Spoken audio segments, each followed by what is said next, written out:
You can't control what the future holds, but you can take control of your investments with Principal.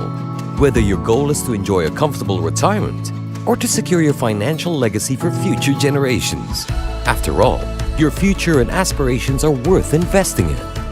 That's why we offer a wide range of fund options that gives you global and local exposure for better returns. With more than 142 years of global investment experience at your fingertips, you can take full advantage of opportunities to build your wealth. And we make it easier for you to manage your investments with our enhanced digital solutions. Now you can easily buy, redeem and switch your investments at your own convenience with our easy-to-use online investment portal. Never miss the right opportunities to invest with cash or iInvest. As you build your legacy and aspirations, we will be by your side to help you secure the future for you and your loved ones. Start taking control of your investments with Principal today. Hi, hello, what's up everyone? Thank you for joining us tonight. My name is Farah and this is John. Hi, hi everyone. Thank you for joining us in our Kopi Chat session. Well, tonight we have special guest, Rajat Kathuria. Hello Rajat, thanks for joining us tonight. Thank you. Hello everyone, thank you for having me. All right, so tonight's topic, basically we'll be discussing on investment strategies, on how behavioral biases and investment strategies to assist in overcoming the biases. So if you're excited about this topic, hit that thumbs up and keep on watching. And don't forget to share with your friends and family as well.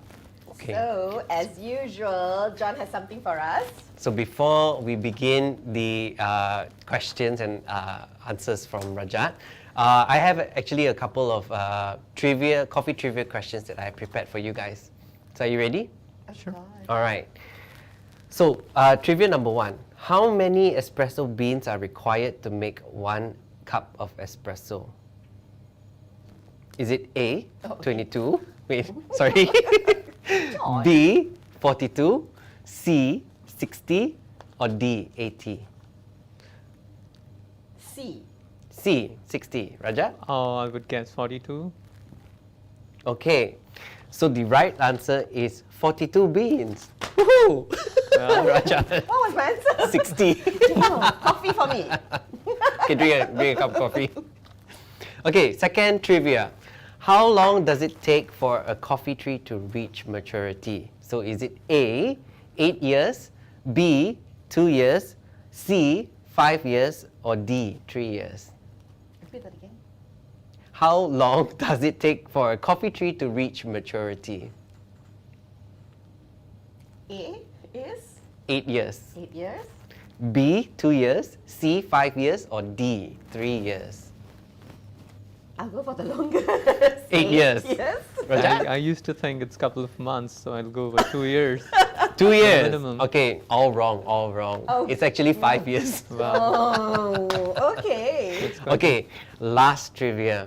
Okay, how many cups of coffee are consumed each year in the world? Is it A, 900 million cups, B, 2 billion, C, 200 billion, or D, 400 billion? I'll go for B. B, okay, 2 billion. Rajat? Yeah, with a population of 6 billion worldwide, I would guess it to be 200 billion. 200 billion, very analytical, right? But I know, actually right? it's wrong. It's 400 billion. Oh gosh, okay. How much is it? 400 billion. Wow. Yeah, so yeah, basically it's consumed, 400 billion cups of coffee are consumed each year in the world. Yeah, that's quite a lot of coffee consumption, Yes, right? that's a lot. Yeah. So that's all for my trivia that I have today. All right. We shall wait for the next trivia in the next section. Yes. All right. So, Rajat, we do have a few questions for you. We would like to hear from you.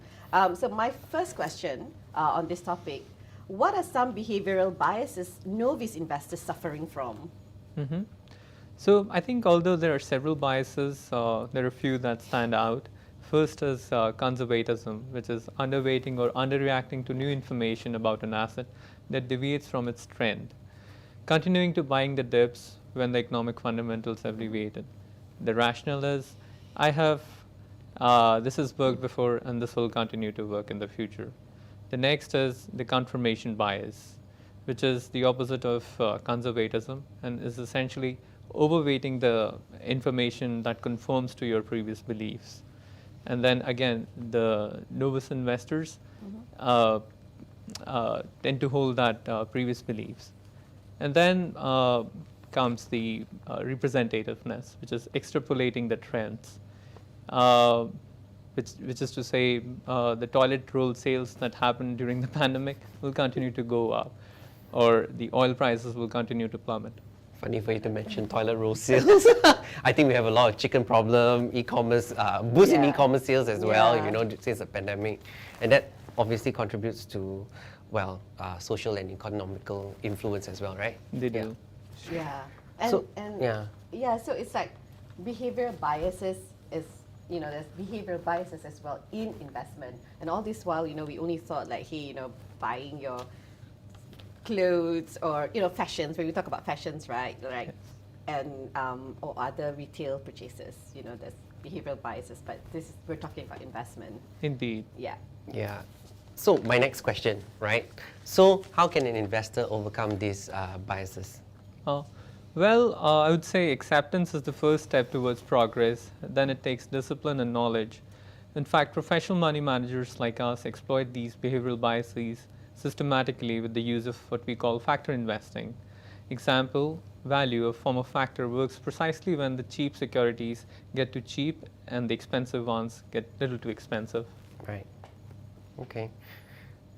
So I think the next question, Farah, you have the next question as well. Oh no, before that, John, remember we actually discussed, you know, about this acceptance, discipline, you know. Right. Yeah. Sorry, I totally forgot. So, Okay, so I mean, yeah, going back to that point, right? Yeah. I mean, there's that three things, strategies that you mentioned, right? Which is acceptance, discipline, and knowledge, right? So, does it go in that sequence, or is it interchangeable? Yeah, I would put it in this order. First comes, you know, acknowledgement and acceptance of these biases.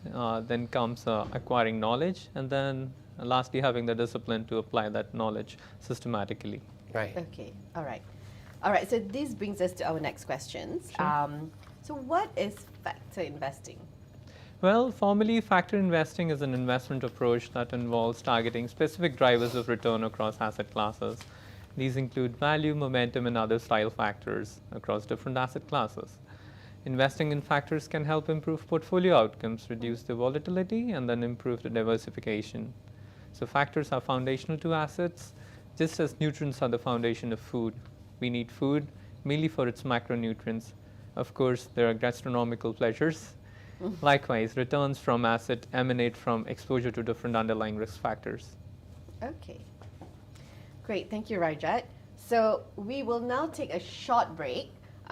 Please stay tuned for our further discussion. In the meantime, here's a video on our Principal Biotechnology Discovery Fund, the fund that provides investors with exposure to all market caps in the biotechnology sector. The biotechnology industry is a fascinating sector that has become intrinsic to many aspects of modern daily life. From vaccines and cancer treatments to immunology and gene editing, biotechnology is making waves in all the right places. Biotechnology harnesses technological leaps in cellular and biomolecular processes to develop expertise and products that help improve our lives and the health of our planet. Amid the pandemic, the sector showed significant progress and outgrew other sectors. Recent advancements in areas such as data processing, cloud computing, machine learning, and artificial intelligence are paving the way for a fusion of biology and technology. And at 33%, health makes up a sizable chunk of the biotechnology investment landscape. Biotechnology has shown low correlation with other sectors, making this strategy a diversifier of portfolios. The team uses a bottom-up strategy of selecting global stocks with exceptional potential for solid, risk-adjusted returns, maximizing investment opportunities. From emerging pharmaceuticals to life science companies, it's invested across all market caps in biotechnology. Strengthened by continuous R&D spending, new drug discoveries, and other recent scientific breakthroughs, biotechnology is set to build on 15 years of growth with future opportunities.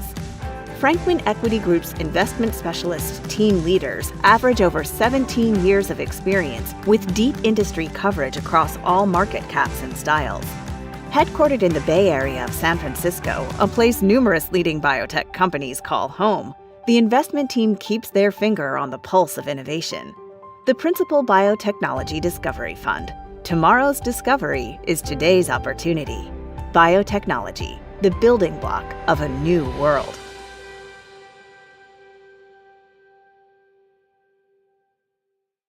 Welcome back to our Kopi Chat session. So today we are discussing the investment strategies, what are they and why they matter. So today we have, again, just a reminder, we have Rajat on the show. So thanks Rajat again for being on board. And for those that just joined, if you guys have any comments at all, please do drop it in the comment section box below and we will address it at the end of the session. And also don't forget to stay tuned till the end as we will be sharing a special offer. So let's get back to the questions. Are you ready, Rajat? Sure. A couple more questions. So early on you mentioned a little bit about factor investing, right? So now I want to ask you, what is the difference between active and passive strategies? Sure. Investment strategies, yeah. Whenever we refer to active versus passive, we're referring to a benchmark. So active investing generally looks to beat a benchmark, whereas passive investing aims to duplicate its performance. So active investing requires a hands-on approach by a portfolio manager, whereas passive investing results in investors buying index funds. Right. So are there any examples that you can give between active and passive investing? Yeah, an example of passive investing would be investing in KLCI ETF, which tracks the broad equity index in Malaysia. Similarly, there are sector ETFs that track sector performance, holding the securities in the proportion to the weights in the benchmark. Bulk of the investment strategies fall under active space. Example, investing with a manager targeting to beat the KLCI index would be classified as an active investment. Right. Okay. So the next question is on income investing. Is it only for a certain group of investors? Well, this strategy is very common with the retirees who need extra cash to fund their basic cost of living at a time when they're no longer working or working very little. Of course, this idea can be extended to well-heeled investors who are looking to generate passive income from their inheritance by putting it in higher dividend blue chip stocks or even in money market funds. Okay, so basically this income investing is to help retirees to sustain their current lifestyle, right? Yeah. During post-retirement.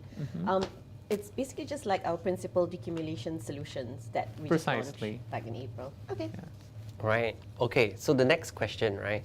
So since we mentioned about the different investment styles tend to have its own objective. So what would be the appropriate? What would be appropriate to ask? Why is it important to have a diversified and dynamic investment portfolio? So in principle, these factor returns are persistent, but there's an empirical evidence that they are sensitive to the business cycle. For example, value works best during contraction and growth during expansion. So it's important to estimate the phase of business cycle we are in, especially during the transitions, and then seek optimal exposure to these factors. So an investor holding onto a multi-factor portfolio can reap the benefit of dynamic rotation among factors. Right. Okay. So I think we have a couple of comments in the comment section, right? So, okay, so the first comment from the audience, right, which is from Catherine, right? So she asked, which is the best investment strategies as an investor? Sure. So building on this idea and exploiting the value risk premium, we can look at KLCI index. With the improving fundamentals, especially positive economic surprises, we expect it to go up in the coming period. But then, as I mentioned before, we need to continually reevaluate our hypotheses. So it may change from one period to the next. So as we are in the recovery phase right now, we'll be reevaluating in a month from now which phase of the business cycle are we in, and then what's an optimal exposure that we want. Right. Okay. We do have another question from the audience. Can you recommend any reference on factor investing? Sure, I would recommend two. There's a book called Expected Returns by an author, Antil Manan, and I would recommend another by Andrew Ang that's called Asset Management. So these are very good reference texts if one wants to learn more about factor investing. Is it a very thick book? They are indeed. But they give very easy introduction to the field. Okay, cool. all We'll right. look it up. Okay, wait, can we just do one more question from the audience? So this is from Lloyd, right? So it makes sense to hold a diversified investment portfolio, but how do we know when are we over diversified? So we have mathematical techniques to understand what's the level of diversification. It's important to understand that we have diversification when it comes to the returns and not just by the names. We might be holding securities from different asset classes, but they might just be superficially uncorrelated.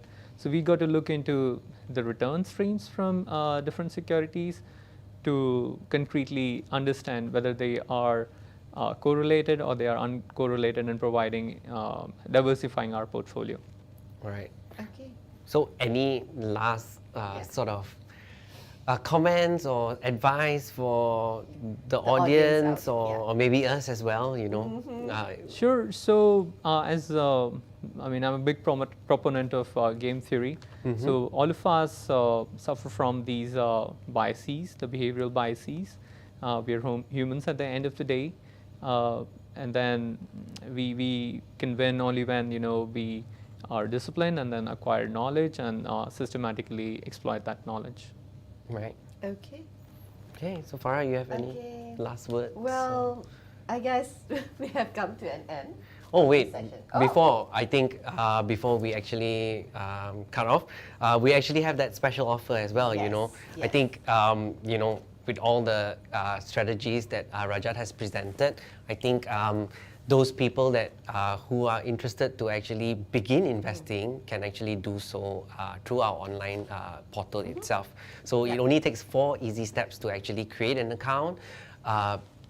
Sign up and just begin investing, and you can do it with just 500 ringgit with cash or 1,000 ringgit using your EPF savings. And if you do it, make your first investment between today and tomorrow, you would also receive a 50 ringgit touch and go e-wallet reload pin itself. But you have to include our offer code COPYCHAT.